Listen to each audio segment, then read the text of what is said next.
Hi viewers, welcome to our channel. ప్రస్తుతం మనతో పాటు ప్రజా హక్కుల నేత ప్రొఫెసర్ హరగోపాల్ గారు ఉన్నారు. వారితో ఒకసారి మాట్లాడదాం. సార్ నమస్కారం. సార్ మనం ఏపీలో చూసాం, వైసీపీ పార్టీ ఘోర పరాభవం చూసాం. 11 సీట్లు మాత్రమే సంపాదించగలిగింది. అయితే ప్రజెంట్ ప్రతిపక్ష హోదా అయితే వాళ్ళకి లేదు సార్. కాకపోతే జగన్మోహన్ రెడ్డి గారు తనకు ప్రతిపక్ష హోదా కావాలని చెప్పేసి స్పీకర్ గారికి ఒక లెటర్ రాశారు. అంటే 10% ఉండాలని రూల్ ఏం లేదు కదా.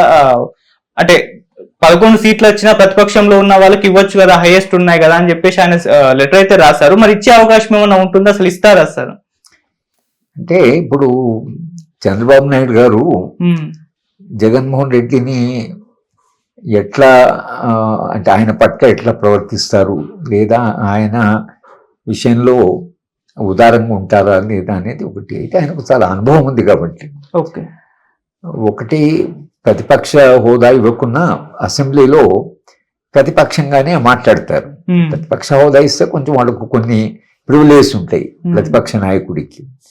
అంటే 10% అని ఒక కన్వెన్షన్ ఉంది, 10% ఉంటారు. ఎందుకంటే మీరు పార్లమెంట్లో కూడా పోయినసారి కాంగ్రెస్ పార్టీకి ప్రతిపక్ష హోదా ఇవ్వలేదు కానీ కొన్ని అపాయింట్మెంట్స్ కమిటీ దాంట్లో పిలిచారు.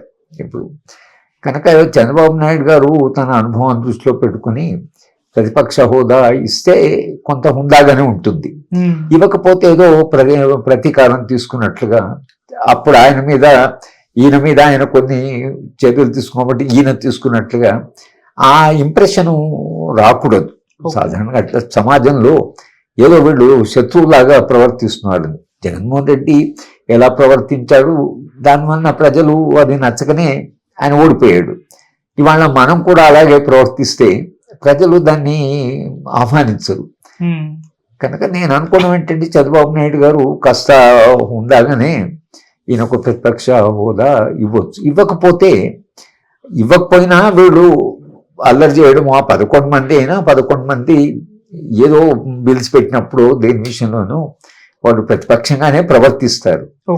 కానీ ప్రతిపక్ష నాయకుడు హోదా ఇవ్వడం వలన జగన్మోహన్ రెడ్డికి ఏం జరుగుతుందని కాదు, కానీ చంద్రబాబు నాయుడు గారి పట్ల కొంత గౌరవం పెరిగేటువంటి అవకాశం ఉంటుంది. ఓకే సరే, ఇటు జగన్మోహన్ రెడ్డి గారు కూడా అంటే అసెంబ్లీ బహిష్కరణ చేయబోతున్నారని వార్తలు వచ్చాయి మధ్య. అంటే 11 మందితో ఏం వెళ్తాం అసెంబ్లీకి, అవమానాలు ఇవన్నీ ఎదుర్కోవాల్సి వస్తుంది. దీని బదులు ప్రజల్లో తిరుగుదాం, ఓదార్పు యాత్ర చేద్దాం, అసెంబ్లీని బహిష్కరిద్దాం అని అంటున్నట్టు అసెంబ్లీని బహిష్కరించొచ్చా? మరి ఆయన బహిష్కరించి ప్రజల్లో తిరిగితే ఇది ప్రజల్లో ఏ విధంగా వెళ్తుంది అంటారు? లేదనుకుంటాను, అట్లా పూర్తిగా బహిష్కరించడము కాన్స్టిట్యూషనల్ ఇది కరెక్ట్ కాదు. ఓకే, కనీసము కొన్ని సెషన్స్ అయినా అటెండ్ చేయాలని చట్టంలోనే ఉంది. కనుక మొత్తంగా 5 ఏళ్ళు మేము ఇక మళ్ళీ వచ్చేదాకా మేము రామనడానికి అట్లా పాసిబిలిటీ ఉండదు. అట్లా చేయడం వలన వాళ్ళకే నష్టం. మీరు ఇప్పుడు వీళ్ళు బిల్స్ అనే పాస్ చేసుకుంటారు, వీళ్ళ నిర్ణయాలు వీళ్ళు తీసుకుంటారు.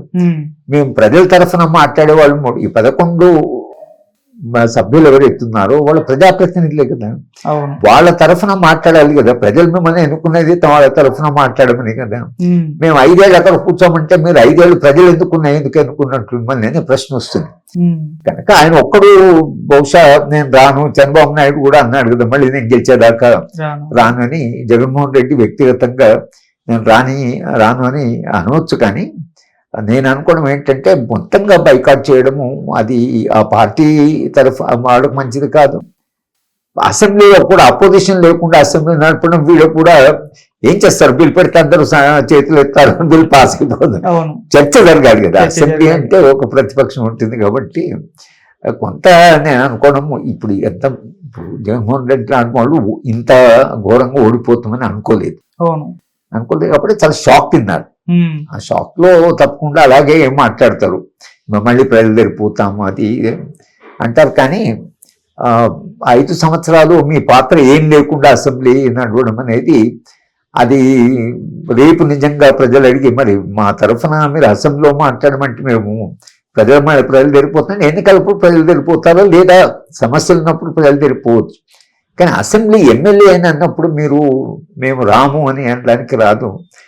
కనుక ఇది వాళ్ళ హీట్ ఒకటి ఉంది, ఆ హీట్ లో అంటుంటారు. కానీ కొంచెం తలబడ్డ తర్వాత ఇవన్నీ తగ్గుతాయి, ఇదంతా ఈ పొంగులాగా వచ్చింది తగ్గిపోతుంది. సార్ అంటే వాళ్ళు అసెంబ్లీకి వెళ్ళినా కూడా అక్కడ వాళ్ళకు మాట్లాడే అవకాశం ఇస్తారా ఇవ్వరా అంటే ప్రతిపక్ష హోదా లేదు, ఎంత టైం ఇస్తారో కూడా తెలియదు. ఆ టైంలో ఆ చర్చలు జరుగుతాయా అంటే మొత్తం సింగిల్ గా 164 ఉన్నారు సార్, వాళ్ళదే నడుస్తుంది కదా అని చెప్పేసి వాళ్ళ అభిప్రాయం. అట్లా ఉండదండి. ఇప్పుడు చర్చ లేకుండా ఇప్పుడు నరేంద్ర మోడీ మీద బీజేపీ మీద ఉండే అపవాదం అదే కదా. అవును. అసెంబ్లీ పార్లమెంటుకు అందరినీ అపోజిషన్ పంపించేసి బిల్స్ పాస్ చేస్తారు. ఇప్పటి కూడా దానికి భారతీయ జనతా పార్టీ జవాబు చెప్పుకోవాల్సింది. అపోజిషన్ అంతా బయటకు పంపించి 5-6 బిల్స్ పాస్ చేశారు. అది ప్రజల దృష్టిలో అది సరైనది కాదు. ఎందుకంటే ఇప్పుడు చర్చనే లేకుండా మీరు మాట్లాడలేదు అనుకోండి, మాట్లాడకపోతే ఏం చేస్తారు? మీ సభ్యులు మిగతా వాళ్ళందరూ చేతులు లేకుండా చేతులు లేపుతారు. చర్చ లేకుండా ఎట్లా జరుగుతుంది? కనుక నేను అనుకోవడము అట్లా వీళ్ళని మాట్లాడకుండా అట్లా ఉండదు, మాట్లాడడానికి అవకాశం ఇస్తారు.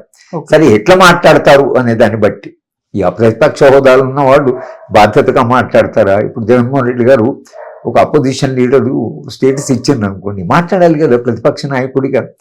ఒక బిల్ పెట్టినప్పుడు, లేకపోతే నిర్ణయం తీసుకున్నప్పుడు, విధాన నిర్ణయం తీసుకున్నప్పుడు ఈయన తప్పకుండా రెస్పాండ్ కావాలి కదా. అంటే కాము మేము అని అంటే మరి ప్రజలు మిమ్మల్ని ఎందుకు అనుకున్నట్లు దీన్ని రిజైన్ చేయాలి. మేము అసెంబ్లీకి వెళ్ళమన్నప్పుడు ఈ 11 మంది రిజైన్ చేయాలి, చేసి మళ్ళీ మేము ప్రజల దగ్గరికి వెళ్తాం అని ఏదైనా కనీసం అంటే మళ్ళీ పోటీ జరిగి మళ్ళీ ప్రజలు మమ్మల్ని గెలిపించారు అని రావచ్చు వెనక్కి. కానీ మొత్తంగా ఇప్పుడు అరుణాచల్లో అదే జరిగింది. అరుణాచల్ అపోజిషన్ పార్టీ లేదు, ప్రతిపక్ష పార్టీ లేదు. 40-39 మంది ఒకే పార్టీ వాళ్ళు గెలిచారు, ఒక్క ప్రతిపక్ష సభ్యుడు ఉన్నాడు. అది జరుగుతుందని ఆంధ్ర ప్రాంతం లాంటి ప్రాంతానికి చాలా వైరుధ్యాలు ఉన్నాయి కాబట్టి, కుల వైరుధ్యాలు ఉన్నాయి, కొంత ధనికులు పేదవాడు ఉన్నారు. గ్రామాలకు తర్వాత పట్టణాలకి చంద్రబాబు నాయుడు గారు తీసుకునే నిర్ణయాలు అమరావతి మీద ఆయన ఫోకస్ ఎక్కువ ఉంటుంది. అయినప్పుడు ఈయన కొంత మాట్లాడవలసి ఉంటుంది. ఇవన్నీ చర్చ లేకుండా అసెంబ్లీ జరగడం అనేది ఆంధ్ర స్టేట్ లాంటి స్టేటు, దానికి డెమోక్రటిక్ ఈ కల్చర్ ఉంది కాబట్టి పూర్తిగా అట్లా అసెంబ్లీ నిర్వీర్యమైన అసెంబ్లీ నడుస్తుంటే మనకు చూడడానికి కూడా ఏముండదు. కనుక నేను అనుకోవడం ఏంటంటే కొంత ఈయనకు అనుభవం ఉంది కాబట్టి కొంత బాగానే నడుపుతారు. జగన్మోహన్ రెడ్డి గారు ప్రతిపక్ష నాయకుడిగా బాధ్యత లేకుండా తనకు తోచినట్లుగా మాట్లాడాడు అనుకోండి, అప్పుడు అది వాళ్ళకే నష్టం. ఇప్పుడు జగన్మోహన్ రెడ్డి తను ఒక మెచ్యూర్డ్ నాయకుడిగా ఉండాలి అని అంటే ఆయన అసెంబ్లీలో మాట్లాడే మాటలు తయారైపోయి పూర్తిగా చదివి క్షుణ్ణంగా దాన్ని ఏం పెడుతున్నారని చెప్పేసి ఆయన దానికి బాధ్యతగా మాట్లాడితే ప్రజల్లో మళ్ళీ ఆయన ఇమేజ్ పెరుగుతుంది. తర్వాత మనిషి ఇప్పుడు పూర్వపు మనిషి కాదు, ఇప్పుడు ఇతరులు చెప్పిన మాట వింటాడు, తర్వాత చాలా బాధ్యతగా మాట్లాడుతాడు, ఆలోచిస్తాడు. ఆ ఇమేజ్ ఇప్పుడు ఆయనకు అవసరం కదా, ఇమేజ్ కరెక్షన్ అంటారు. ఆ ఇమేజ్ కరెక్షన్ ఆయనకు అవసరం. కనుక నేను అనుకోవడం ఏంటంటే ఈ ఇప్పుడు మాట్లాడింది కాకుండా ఈ అసెంబ్లీ సెషన్ వరకు ఎలాగని తప్పకుండా అది అంటే ఆయన అవసరం అది అని అంటున్నాను నేను. నేను రాను అని అంటే